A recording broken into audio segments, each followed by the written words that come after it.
అందరికీ నమస్కారం. నేను మీ గంటి ఉష.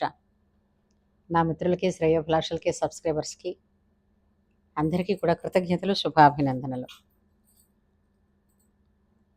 ఇప్పుడు కొంతమంది సెలబ్రిటీస్ తాలూకు వరలక్ష్మి వ్రతంవి జరిగిన ఫోటోసు, తాలూకు వాటి వీడియోసు మన నెట్టింట్లో చాలా విచ్చలవిడిగా తిరుగుతున్నాయి. వాటిల్లో అంటే వాళ్ళు పూజ చేసుకున్నారంటే ఇవతల వాళ్ళకి తెలియాలి, చూడాలనే కదా చేశారు. ఈ చేతలో ప్రదర్శన ఉందా? భక్తి ఉందా? చేసుకున్న వాళ్ళు ఒక్కసారి ఆలోచించి చెప్పండి. రెండోది, వరలక్ష్మి వ్రతం కల్పోక్త ప్రకారం చేసినప్పుడు ఆ వ్రత విధానంలో ఇన్ని ఆర్భాటాలు ఉన్నాయా? ఉన్నాయా? ఇప్పుడు అసలు కలశ స్థాపన అన్నారు. వరలక్ష్మి వ్రతంలో వరలక్ష్మి కలశం పెట్టి, కలశ మీద కొబ్బరికాయ పెట్టి, కొబ్బరికాయకి రవికెల గుడ్డ పెట్టి, ఆ కలశలో ఏమి ఉంచాలో పంచపల్లవాలంటారు. పంచపల్లవాలుంచి అందులో కొంతమంది నీరు పోస్తారు, శుద్ధమైన నీరు పోసి, అలాగే 5 రకాల శ్రేష్టమైన మన్నులుంటాయి, అవి తీసుకొచ్చి వేస్తారు. మన్ను అంటే ఏంటి? తులసి చెట్టు మొదట్లోది, ఏదైనా నది ఒడ్డున ఉన్నది, నేరేడు చెట్టు మొదట్లోది, రేగు చెట్టు మొదట్లోది, ఇవన్నీ చెప్తారు. అవి అందులో కొంచెం కొంచెంగా నిక్షిప్తం చేసి, వాటిలో సుగంధ ద్రవ్యం కింద ఒక చిన్న గంధపు చెక్క ఏదో వేసి, వాటిని దాని మీద ఈ పంచపల్లవాలు, రావి, జువ్వి, మర్రి, అలాగే మామిడి, ఇలాంటి ఈ 5 పల్లవాలు ఉన్నాయి. ఈ 5 ఆకులు అందులో కలశంలా వేసి, లేదు అది లేని వాళ్ళు ఏం చేస్తారు, తమలపాకులనే పెడతారు కలశం. కొంతమంది ఆచారం. కొంతమంది మామిడాకులనే ఒక కొమ్మ చక్కగా ఆ కాడ లోపలికి దిగి పైకి ఆకులు లేతగా కనిపించేటట్టు చేసి, దాని మీద కొబ్బరికాయ పెట్టి, ఈ కొబ్బరికాయకి పసుపు రాసి, ఒక పక్క బొట్టు పెట్టి, కళ్యాణం బొట్టులాగా దాని మీద జాకెట్ ముక్క పెట్టి, ఆవిడ అమ్మవారిని పూజ చేస్తారు. లక్ష్మీ రూపు యథాశక్తి వెండో బంగారమో కొనుక్కుని, అది పూజలో ఆ రోజున దానికి ఒక పసుపు తాడు కట్టి, దాన్ని పూజ చేసి, ఆ కాయిన్ను కూడా తేగానే శుద్ధి చేయడం ఏంటంటే కొంచెం ఆవు పాలతో కడిగి, మళ్ళీ శుద్ధ జలంతో కడిగి, దాని మీద గంధం అద్ది బొట్టు పెట్టి, అది అమ్మవారి మెడలో వేసి, ఆభరణం అని చెప్పినప్పుడు అది సమర్పించి, ఇతర శక్తి కలిగిన వాళ్ళు ఏమైనా ఆభరణాలు కొనుక్కుంటే ఆ ఆభరణాలు పెట్టి, కొత్త వస్త్రాన్ని ఆమెకి చూపించి, వస్త్రద్వయం, చీరా జాకెట్టు అలా చూపించి, అవన్నీ పాలు కుట్టేసి, అంచులు కుట్టేసి ఇన్ని చేసింది కాదు, కొత్త చీర. ఆ చీరకి పసుపు పెట్టి, వస్త్రం సమర్పయామి అన్నప్పుడు యుగ్మం అంటే 2 కదా మరి, వస్త్రయుగ్మాన్ని సమర్పించి, పూజ చేస్తున్న వేళలో కొబ్బరికాయ కొట్టి, అరటిపళ్ళతో నైవేద్యం పెట్టి, అవసర నైవేద్యం అంటారు. ఇన్ని తెలిసి చచ్చింది ఎంతమందికి? అవసర నైవేద్యం పెట్టి, కథ అంతా అయిపోయిన తర్వాత ఈ మహా నైవేద్యం కింద ఇంట్లో చేసిన పిండి వంటలు ఇవన్నీ పెట్టి, ఆ బ్రాహ్మడి చేత చేయించుకున్నప్పుడు, వీలైతే నాయన భోజనం చేసి వెళ్ళు అని చెప్తారు.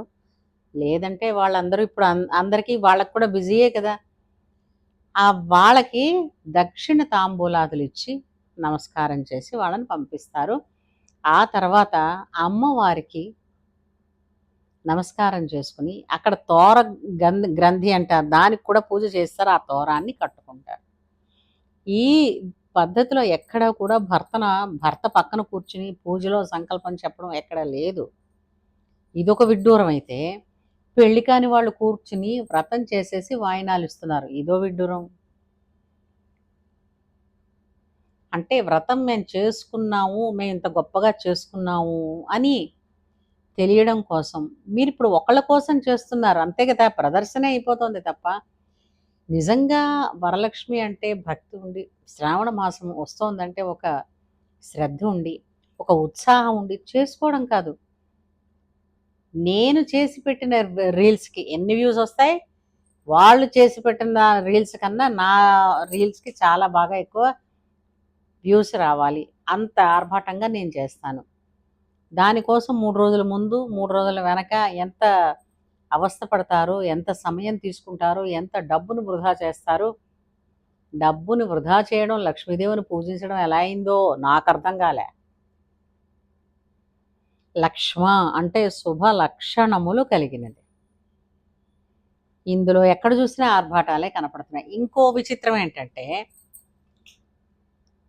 జుత్తు విరబోసుకుని, అది ఫ్యాషన్, జుత్తు విరబోసుకుని ఏవో ఇక్కడి నుంచి చెవులకి వాటికి హారాల వీటి నుంచి ఏదో చెంపస్వరాలు ఏవో అంటారు, అవన్నీ పెట్టుకుని, చెంపస్వరాలు పెట్టుకోండి, తల నిండా ఎన్ని ఎన్ని నగలున్నాయో, ఎన్ని రకాలు పెట్టుకోవచ్చో అవన్నీ పెట్టుకోండి. కానీ జుత్తు విప్పి పెట్టి పవిత్రమైన కార్యం, పూజా కార్యం చెయ్యమని ఎందులో ఉంది? ఎవరు చెప్పారు? అసలు మీరు చేసినది మీకు, అంటే మీరు ఒక 100 రూపాయలు ఇక్కడ ఖర్చు పెట్టారనుకుందాం, కనీసం రూపాయి కూడా రాదు మీకు. ఎందుకని? ఎందుకంటే పూర్వకాలంలో మీరు ఆలోచించండి, ఏ పూజకైనా పూర్వకాలం అంటే అప్పుడు వినేవారని. ఎవరైనా గబగబా 4 అల్లులు అల్లుకుని జడని వేసుకుని కూర్చునేవారు. కొసలని ఎప్పుడు అలా నీరు వదులుతున్నట్టు, నీరు తుడుతున్నప్పుడు, అంటే స్నానం చేసి వచ్చిన తర్వాత, అమ్మ తల విదిల్చి అలా నీరు ఇంట్లో పడకూడదమ్మా నట్టింట్లో అని పూర్తిగా ఒత్తుకుని తల పిడప పెట్టుకుని, అది అయిన తర్వాత ఒక వేలి ముడి అయినా సరే వేసేసి వదిలేయమని చెప్పేవారు జుత్తు ఆరడానికి. జుత్తు చివర్ల మనం కొన్ని పాత సినిమాలు చూసినా కూడా మీకు ఈ విషయం అర్థమవుతుంది. జుత్తుని ముడి వెయ్యకుండా పూజ చెయ్యకూడదు. మీరు అడగండి ఏ ప్రవచనకారులనైనా. మన వేదం చెప్పింది. ఎందుకు చెప్పిందండి? మా ఇష్టం మాది. మా జుత్తు అలా విరమోసుకుంటాం. ఓరి వెర్రి సన్నాసులారా, మీకు ఒక విషయం చెప్తా. మీరు ఏదైనా మీకు ఉపయోగపడాలని చేస్తున్నారు. శరీరం యొక్క తల వెంట్రుక నుంచి మీ మీ శరీరంలో ఉండేటటువంటి విద్యుత్ తరంగాలు ఏవైతే ఉన్నాయో అవి మీ నుంచి కిందకి భూమిలోకి ఆకర్షించబడతాయి. ఇప్పుడు మనిషిలో కూడా కరెంట్ ఉందన్న సంగతి తెలుసు కదా. విద్యుత్తు మనిషి శరీరం నుంచి కూడా ప్రవహిస్తూ ఉంటుంది అన్న సంగతి తెలిసిందే కదా. ఇప్పుడు ఆ విద్యుత్తుని జుత్తు ముఖ్యంగా పూర్వం మగవాళ్ళైతే శిఖ పెట్టుకోండి అనేవారు. ఆడవాళ్ళైతే చివరిన వేలుముడైనా వేసేసి వదిలేయండి అలా జుత్తుని. అంతే తప్ప జుత్తుని విరబోసుకోకండి, కొసలు ముడవకుండా ఉంచకండి. ప్రత్యేకించి కొసలు ముడవకండి. అందుకే జడ కుప్పెలు వచ్చాయి ఆభరణంగా. అమ్మవారికి కూడా జడ కుప్పెలు వేసేది అందుకే. అంటే ఏమిటి? చివరంటా అల్లి అక్కడ మనం వాటిని ముడిపెడుతున్నాం. దాని వలన ఏమిటవుతుంది? వెన్నులో ఉండేటటువంటి నరాలు సవ్యంగా పనిచేయడమే కాకుండా మన శరీరంలోని విద్యుత్తు నేలపాలవదు. ఎందుకంటే భూమికి ఆకర్షణ శక్తి ఎక్కువ కదా. ఇప్పుడు ఇంత ఖర్చు పెట్టుకుని మీరు పూజ చేసుకుంటున్న పూజ మీకు తెలుసో తెలీదో భూమి ఆకర్షించేస్తోంది. ప్రయోజనం ఏంటి? ఆలోచించి చూడండి. అందుకే పూజ తర్వాత అబ్బా బోల్డంతా వదిలిందని డబ్బు పరంగా కావచ్చు, శారీరక శ్రమ పరంగా కావచ్చు, మీరందరూ అమ్మ ఈ టెన్షన్ అయింది బాబు అని అనుకున్న వాళ్ళే తప్ప చాలా గ్రాండ్గా అంటే చాలా సంతృప్తిగా చేసుకున్నాను అన్న వాళ్ళు ఎంతమంది ఉన్నారు? 10 పైకి చెప్పొచ్చు, చెప్పకపోవచ్చు. ఇది నిజం. ఎందుకంటే ప్రత్యేకించి నేను ఒక రీల్ చూశాను ఈ రోజున. ఎవరామె? రోహిణి గారు. నిజంగా జబర్దస్త్లో రోహిణి గారు యాక్షన్ అంటే నాకు చాలా చాలా ఇష్టం. ఆ బాబోయ్! చాలా రియల్గా ఆవిడ యాక్ట్ చేస్తారు. చాలా రెస్పెక్ట్ ఉంది. ఆమె వ్రతం చేసుకున్నప్పుడు నాకు వచ్చి, రోహిణికి మ్యారేజ్ అయిపోయిందా? ఆవిడ చేతిలో వాయినం అందుకున్న ఆవిడకి మ్యారేజ్ అయిందా? తెలీదు. రెండోది, అంటే ఒకటి మీరు అనొచ్చు, బొట్టు పెట్టి తాంబూలం ఇవ్వడానికి ఎవరైనా ఇవ్వచ్చమ్మా. కానీ వ్రతం పేరు చెప్పి చేయకండి. ఈ వ్రతం సుమంగళులు చేసేది. ఆ పక్కన కూర్చొని ఉన్నది పెద్దావిడ. ఆవిడని కూడా పిలిచినట్టున్నారు తాంబూలానికి. తాంబూలానికి పిలిస్తే పుచ్చుకోవడానికి తప్పేంటనుకుని ఆవిడ వచ్చుంటారు గానీ, ఆవిడైనా చెప్పాలిగా. ఆవిడెవరో మీకు తెలుసు అక్కడ కూర్చున్నావిడ.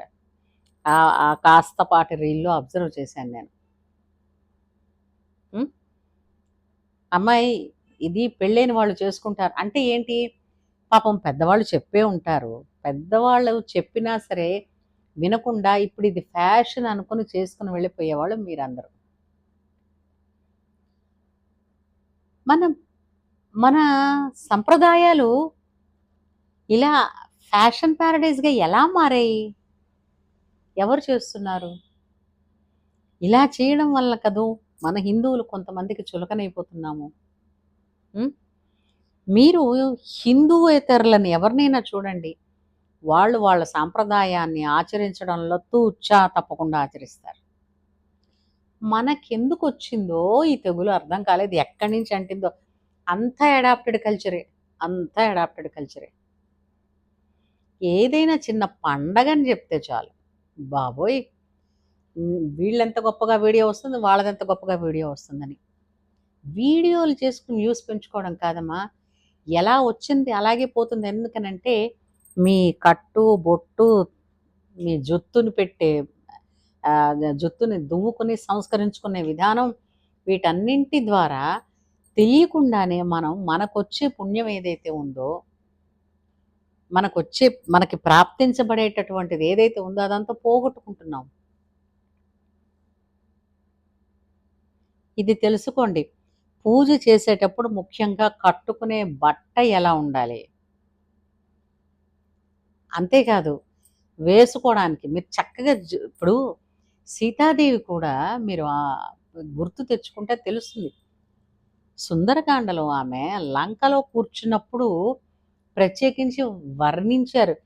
ఏకవేణి ఒంటి జడతో ఉంది. జుత్తు విరమోసుకోలేదు. చాలా సినిమాల్లో సీతాదేవిని అలా జుత్తు విరమోసుకొని అవ్వ! అలా ఎప్పుడు లేదావిడ.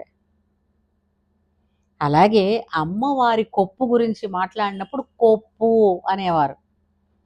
సీతాదేవికి చూడండి భద్రాచల కళ్యాణం అప్పుడు చూపిస్తారు అమ్మవారికి ఎలాంటి జడ వేస్తారు, కిందన జడకుప్పెలు ఉన్నాయా లేదా?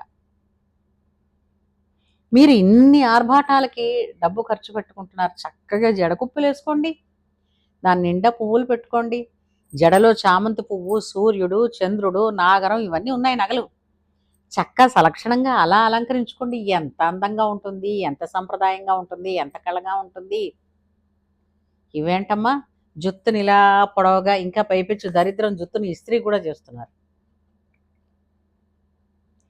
ఆ విధమైనటువంటి దుశ్చర్యలు అంటే శిరోజాలకి చెయ్యకూడదమ్మా.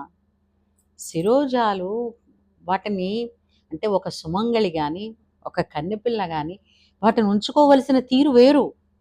వాటిని చూడాల్సిన తీరు వేరు. మీరు ఇస్త్రీ చేస్తున్నారంటే శిరోజాలకి అగ్నిని చూపిస్తున్నారనేనా? అది కరెక్టా? ఎవరు చెప్పలేదా? ఫ్యాషన్‌గా ఇవన్నీ ఫ్యాషన్ పేరిట కొన్ని మనకి ఇంట్రడ్యూస్ అంటే రుద్దబడుతున్నాయి. కొంచెం విచక్షణ తెచ్చుకోండి. కొంచెం విచక్షణ తెచ్చుకోండి. నేనిలా ఉంటాను. నేనిలాగే ఇప్పుడు ఎన్నో వేల కచేరీలు చేశారు. నిన్న మొన్నటి దాకా కూడా ఉన్నారు. ఎంఎస్ సుబ్బలక్ష్మి గారు. ఆవిడ కట్టు, బొట్టు, తలకట్టు. ఆ కళండి. ఆ కళ మీరు ఎన్ని లక్షలిచ్చి, ఎన్ని కోట్లిస్తే కొనగలరండి ఆ కళని? కళ మనలో నిలవాలి అనంటే, మన జీవన విధానంలో మనని మనం బయటికి ప్రెజెంట్ చేసుకునేదైనా, లేదా మనలో మనం ఉండేదైనా మారాలండి. ఆ పెద్దలు చెప్పిందేదో అవి వీటిల్లో ఉపయోగపడుతూ ఉంటాయి. ఆ సంస్కారం ఏదైతే ఉందో, మన అలవాట్ల రూపంలో మన సంప్రదాయాలను మనకు నేర్పించేవారు. వాటి ద్వారా మనుషులలో జీవకళ అన్నది కనిపించేది. ఈ జీవకళ ఇప్పుడు ఎందుకు మిస్ అవుతున్నారు అనంటే, కృత్రిమంగా అన్నీ పెట్టుకోవడం, కృత్రిమంగా అన్నీ ఏర్పాటు చేసుకోవడం వలన ఈ కృత్రిమత్వం ఎక్కువైపోయి అవి ఒక్కసారి ఆభరణాలో లేదంటే ఆ అలంకరణలో లేదంటే వాటి తాలూకు లేపనాలు తీసేసరికల్లా మరీ కళావిహీనంగా కనపడుతున్నారు. ఇది కళని మనలో మనం అంటే యాదవి సర్వభూతేషు కళారూపేణ సంస్థిత. ఇక్కడ కళ అంటే ఫైన్ ఆర్ట్స్ ఒకటే కాదండి. మనిషిలో అంటే మనకి అమ్మవారికి ఇచ్చే క్షీరాబ్ది కన్యకకు నీరాజనం అన్న పాటలో వెలయు సతి కళలకును నీరాజనం. సతీ కళలు అంటే ఏంటి? పత్ని అంటే భార్యకి ఒక విధమైన కళ ఉంటుంది. వివాహం అయిన తర్వాత కన్నెపిల్లగా ఉండే ఇది వేరు, అందం వేరు. కన్నెపిల్ల తర్వాత వివాహం అయిన వెంటనే దాంపత్యం, వాళ్ళ దాంపత్య జీవితంలోకి అడుగు పెట్టిన తర్వాత ఆ అమ్మాయికి వచ్చేటటువంటి కళ వేరు. ఆ అమ్మాయిలో పెరిగే తేజస్సుని చూసి వీళ్ళది అనురాగమైనటువంటి దాంపత్యం అని చెప్పకుండానే చెప్పొచ్చు. అలాగే అబ్బాయిలో ఉండేటటువంటి తేజస్సు కూడా చూసి అబ్బా వీళ్ళు దంపతులు ఎంతో చక్కగా ఉన్నారు, ఎంతో ప్రేమానురాగాలతో ఉన్నారు అని కూడా చెప్పొచ్చు. ఈ వీటిని పెంపొందించుకోవాలంటే కొంత కొంత కృత్రిమత్వాన్ని కొంచెం విడిచిపెట్టాలి. ఈ కృత్రిమత్వం సరే బయట వ్యవహారంలో ఉద్యోగరీత్యా ఉండొచ్చు, కానీ పూజ దగ్గర, వ్రతం దగ్గర మన సంప్రదాయాలు వెరసి సంప్రదాయాలు పాటించాల్సిన ప్రతి చోట ఈ కృత్రిమత్వాన్ని మాత్రం జతపరిస్తే ఉపయోగం లేదు. మీరు జతపరచడానికి ఎంతో డబ్బు శ్రమ పడుతున్నారు కదా, ఆ శ్రమ ఉపయోగపడదు. ఇది నిరర్థకం. ఇది వేదం చెప్పలేదు. అలాగా కన్నె పిల్లలు చేసే వ్రతాలు ఉన్నాయి. అవి శ్రావణ మంగళవారం నోవుని, అట్ల తద్ది నోవుని, లేదంటే మంచి భర్త కావాలంటే మరి అట్ల తద్ది నోపిస్తారు. ఆ కథలో ఉన్నదే అది. శ్రావణ మంగళవారం నోవు కూడా పిల్లల చేత నోపిస్తారు. ఎందుకు అనంటే పిల్లలకి కూడా మన ఇవన్నీ సంప్రదాయాలు. ఒకళ్ళకి బొట్టు పెట్టేటప్పుడు వినయంగా, నమ్రతతో, గౌరవంగా ప్రవర్తించాలి. పెద్దల ఎడ నమస్కారం చేయాలి. పూర్వకాలం పెళ్ళిళ్ళంటే చాలండి, ఒక శుభకార్యం అంటే చాలు, ఈ పెళ్లి కొడుకు పెళ్లి కూతురికి నడ్డి పడిపోవాల్సిందే. వచ్చిన వాళ్ళందరికీ వంగి దండం పెట్టడం, వాళ్ళ దగ్గరికి వెళ్ళి అక్షింతలు వేయించుకోవడం. ఇప్పుడేంటి, మేము ఇక్కడ కూర్చుంటాం, మీరే క్యూలో నిల్చుని వచ్చి మాకు అక్షింతలు వేయండి అంటున్నారు. అమ్మ రామరామ, ఎక్కడైనా ఉందా? వాళ్ళు మేము మీకు ఆశీర్వదిస్తామని క్యూలో నిల్చోవాలా? వీళ్ళు వెళ్ళి దండం పెట్టరా? సరే, ఏం చేస్తాం? నెత్తిన రుద్దిన ఆచారాల్ని, ఇలాంటి ఆనవాయితీల్ని సర్లే అని సహిస్తున్నప్పటికీ పూజ చేసేటప్పుడు ప్రత్యేకించి పూజ చేసేటప్పుడు లేదా గుడికి వెళ్ళేటప్పుడు లేదా ఏదైనా ఎవరికైనా వాయనం ఇచ్చేటప్పుడు జుత్తు విరమోసుకుని మీరు చేస్తే మీ డబ్బులు మీరు ఖర్చు పెట్టుకున్నారు, కానీ మీ ఫలితం భూమి గ్రహించేసింది. తెలుసుకోండి, దానివల్ల ఉపయోగం లేదు. అంచేత చెప్పినా వినకపోతే వాళ్ళు వింటారేంటమ్మా అని అన్నారు అనుకోండి, వాళ్ళు విన్నా వినకపోయినా పెద్దల ధర్మం అక్కడ ఉంటే గనక వాళ్ళు చెప్పాలమ్మా, చెప్పకపోవడం కూడా తప్పు అవుతుంది అని వేదం చెప్పింది. కాబట్టి ఆచారం, వ్యవహార సంప్రదాయాల్ని ఎలా ఉన్నాయో అలా చేద్దాం. వీటి కోసం అంత ఆర్భాటాలు ఎందుకు, ప్రదర్శనలు ఎందుకు? ఏమంటారు? రేపే మళ్ళా మరో శుక్రవారం. ఈసారైనా చాలా చక్కగా మనస్సుకి సంతృప్తి కలిగేలా, ప్రశాంతత కలిగేలా, తృప్తి కలిగేలా పూజ చేసుకుందాం. ఏమంటారు? వరలక్ష్మి అంటే ఇంతవరకు ఈ ఆటంకాలు ఎవరన్నా వస్తే రేపు చేసుకుంటారు కదా. అందరికీ కూడా శ్రావణ మహాలక్ష్మి కరుణా కటాక్షాలు ఎప్పుడూ ఉండాలని కోరుకుంటూ మీ గంటి ఉష.